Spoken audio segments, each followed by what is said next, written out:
Most people would think of a satellite as this enormous thing going around the Earth. Space is getting more commercial, electronics are getting better and cheaper. In NASA Ames, there's all these massive facilities here, and now we've got like this team of guys in this lab who are working on these tiny DIY satellites.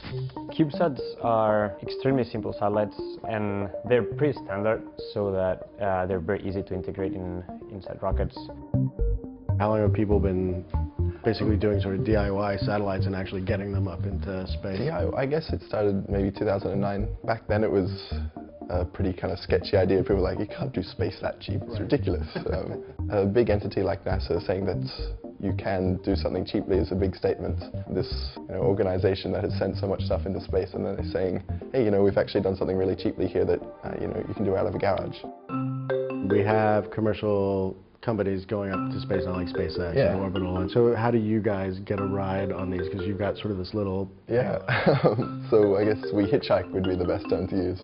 Because we are doing technology demonstrations, it's not really a big deal for us to get into a 300 or a 500 kilometer orbit. The standard definition of a CubeSat is a cube of 10 centimeters, so you have 10 by 10 by 10, $3,500 in pieces.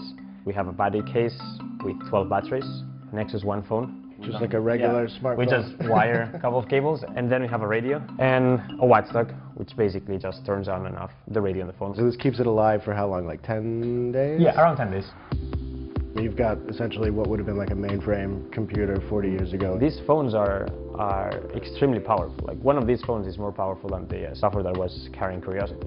We are kind of leveraging millions of dollars, billions of dollars that companies are investing in developing like these tiny phones. We can send them to space and they can do something useful.